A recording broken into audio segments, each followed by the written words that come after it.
El día que los papeles del divorcio se hicieron oficiales, salí del juzgado de Valladolid como un hombre que acababa de asistir a su propio funeral. El cielo estaba plomizo, cargado de una lluvia que nunca terminaba de caer, y el viento me calaba hasta los huesos del abrigo como si tuviera algo personal contra mí. Recuerdo haberme mirado en el cristal de las puertas del juzgado y apenas reconocer al extraño con ojos hundidos que me devolvía la mirada. 9 años de matrimonio con María habían terminado en menos de 15 minutos, frente a un juez que apenas levantó la vista de su expediente. Pero lo que me destrozó no fueron las palabras del juez, ni siquiera el silencio de María. Fue lo que sucedió después. Mientras bajaba los escalones del juzgado, la hermana menor de María, Ana, me alcanzó. Sus tacones resonaban con urgencia en el cemento, un sonido seco y apurado que me taladraba la cabeza. Y cuando llegó a mi lado, se inclinó lo suficiente como para que pudiera sentir su aliento en mi oído. Su voz temblaba mientras susurraba. «Sé mi esposo». Me quedé helado. ¿Qué? ¿Había escuchado bien?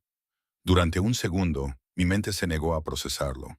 Ana, la que siempre había sido la más callada en las reuniones familiares en Sevilla, la que ayudaba a recoger los platos mientras María discutía de política con mi tío, la que una vez me trajo un vaso de agua cuando notó que me veía abrumado en la cena de Nochebuena. Pero esto era diferente. Esto no era amabilidad. Esto era algo imprudente, peligroso, imposible. Me aparté sin decir una palabra y caminé hacia mi coche. La mano me temblaba tanto que se me cayeron las llaves 2 veces al suelo. En el retrovisor vi a Ana de pie en lo alto de los escalones del juzgado, su larga melena castaña azotada por el viento, sus ojos fijos en mí como si acabara de lanzar su último salvavidas. Aún hoy, a veces, esa imagen me persigue. ¿Qué esperaba de mí? ¿Qué pasaba por su cabeza en ese instante? Realmente no lo sé. Era todo tan confuso, tan desquiciado. En ese momento solo podía pensar en huir, y eso hice.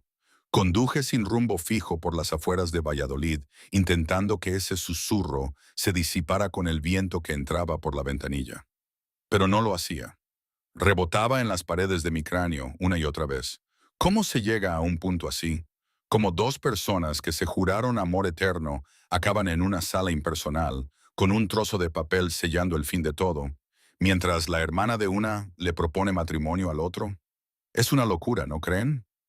Bueno, volviendo al caos. Durante semanas después de ese día, intenté reconstruir mi vida en silencio. Me mudé a un pequeño apartamento de una habitación en las afueras de Valladolid. El lugar olía vagamente a alfombra vieja y a soledad. Mis noches transcurrían mirando un televisor silenciado, reproduciendo cada error que había cometido en mi matrimonio. Me preguntaba si había trabajado demasiado, si había escuchado muy poco, si el amor simplemente tenía una fecha de caducidad que había sido demasiado ciego para notar. María y yo nos habíamos distanciado lentamente, como dos barcos que se alejan del mismo muelle. No hubo infidelidades, no hubo gritos, solo distancia, una distancia silenciosa y dolorosa. Pero el susurro de Ana me perseguía, hacía eco en la quietud de mi apartamento por la noche. No estoy seguro si fue una semana o 3 después. Los detalles se me escapan con el tiempo, pero la llamada de mi ex-suegro, José, llegó como una bofetada de realidad. Su voz sonaba más vieja, más fina. Me preguntó si podía ir a su casa en Sevilla para ayudar a arreglar la vieja barandilla del porche. Siempre tuviste maña para las reparaciones, dijo suavemente. Dudé. Volver a esa casa era abrir una herida, otra vez. Pero acepté. ¿Por qué? No sé. Quizás necesitaba algo que me distrajera, algo tangible que arreglar. Conducir de vuelta a la casa que una vez llamé hogar se sintió exactamente así, como reabrir una herida. El viejo roble del jardín delantero seguía inclinado ligeramente a la izquierda. El columpio del porche seguía crujiendo con el viento. Cuando entré, los recuerdos me inundaron con tanta intensidad que tuve que agarrarme al marco de la puerta para mantenerme en pie. Ana estaba allí. No la había visto al principio, pero luego la vi, sentada en la mesa de la cocina, con una taza de café, mirando por la ventana. Creo que me vio antes de que yo la viera a ella. Levantó la vista cuando entré y por un momento ninguno de los dos habló. Sus ojos no mostraban la audacia de aquel día en el juzgado, solo vulnerabilidad.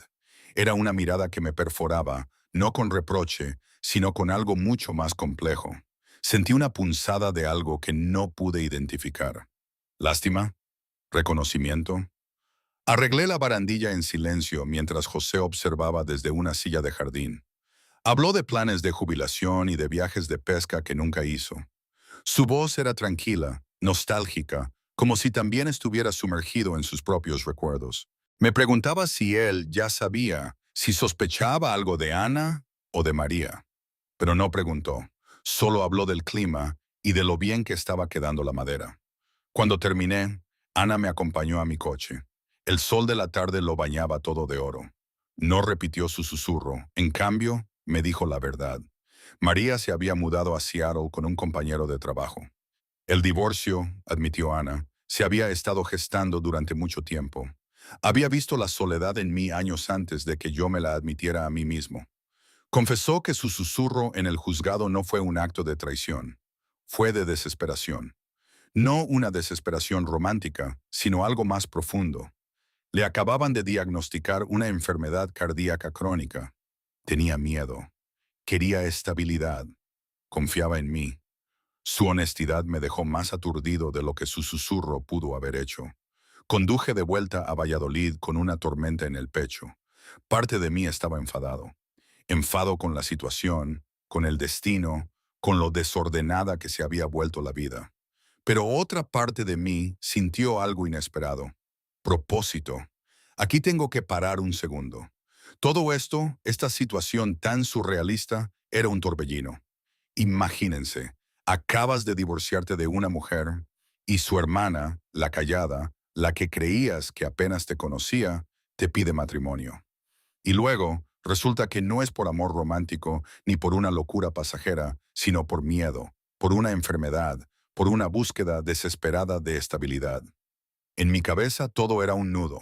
¿Era esto una señal, una prueba, o simplemente la vida siendo increíblemente cruel y retorcida? Realmente no lo sabía. En mi pueblo dirían, esto huele a chamusquina, pero al mismo tiempo había una honestidad tan brutal en Ana que no podía simplemente ignorarlo. Era como si el mundo me hubiera dado la vuelta. ¿Qué harías tú en mi lugar? No es una pregunta fácil, en verdad. Volvamos a la historia, si es que se puede llamar así. En los meses siguientes, Ana y yo empezamos a hablar, no en secreto, no de forma imprudente, sino abiertamente. Nos encontrábamos en lugares públicos a medio camino entre Valladolid y Sevilla, cafeterías, parques. Hablamos de miedo, de arrepentimiento, de la extraña forma en que nuestras vidas habían colisionado. Aprendí que Ana siempre se había sentido invisible en su familia. María había sido la carismática, la exitosa. Ana había sido la cuidadora, la presencia constante que nadie notaba hasta que no estaba.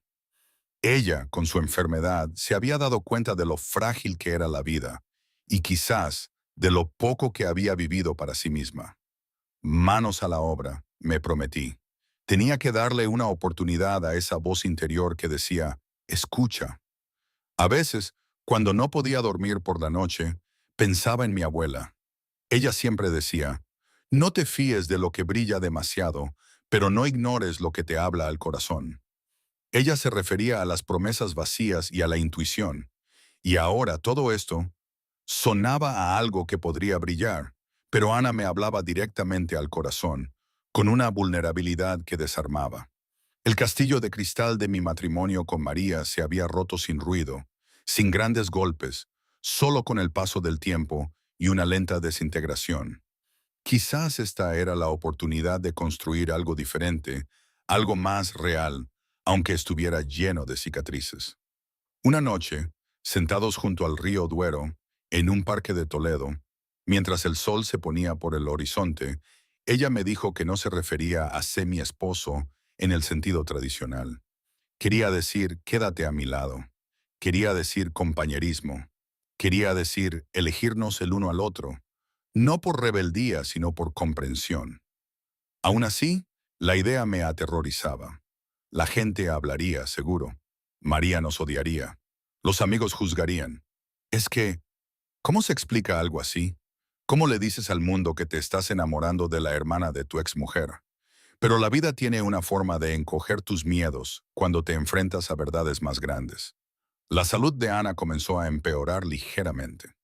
Nada dramático al principio, pero lo suficiente como para recordarnos que el tiempo nunca está garantizado.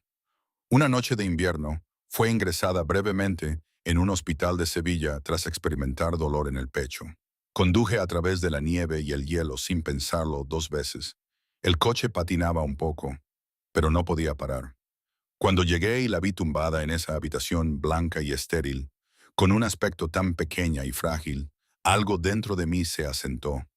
No era culpa, no era venganza, no era soledad, era amor.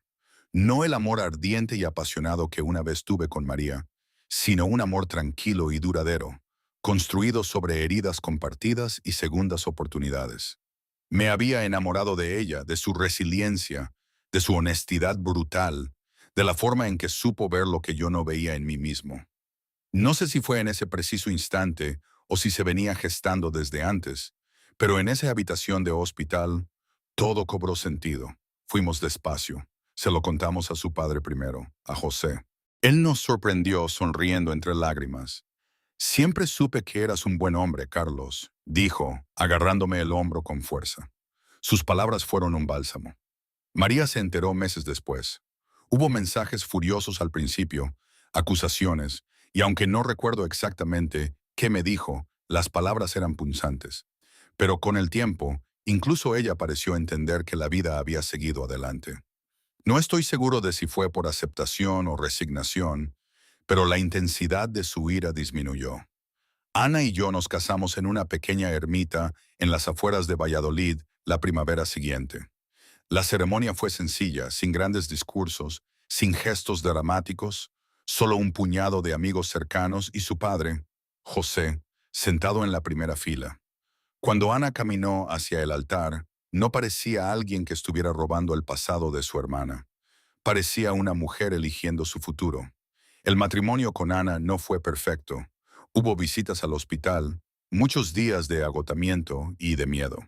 Pero también hubo risas en la cocina a medianoche, viajes por carretera al lago de Sanabria, mañanas tranquilas envueltos en mantas en el porche que una vez reparé. La mayor sorpresa llegó 2 años después, cuando los médicos nos dijeron que su condición se había estabilizado más de lo esperado. Los medicamentos funcionaban. Su corazón estaba más fuerte. A veces pienso en aquel día gris frente al juzgado, en el susurro que pareció una locura. Ahora me doy cuenta de que no fue imprudente, fue valiente. La vida después del divorcio se sentía como un final tallado en piedra, pero era solo el cierre de un capítulo. Ana no me salvó de la soledad. Me mostró que las personas rotas aún pueden construir algo completo. Perdí un matrimonio ese día en Valladolid, pero encontré una compañera que nunca supe que necesitaba. Y al final, ese susurro no fue una traición, fue un comienzo. ¿Y hoy? No tengo ni idea. A veces pienso que fue lo mejor que pudo haberme pasado. A veces pienso que cometí un error, que fue demasiado complicado, demasiado doloroso para todos. Probablemente ambas cosas. Así es la vida, ¿no? Nada es claro, nada es perfecto, las decisiones rara vez son blancas o negras. Pero es mi vida. Y con Ana de alguna manera se siente bien. Se siente nuestro.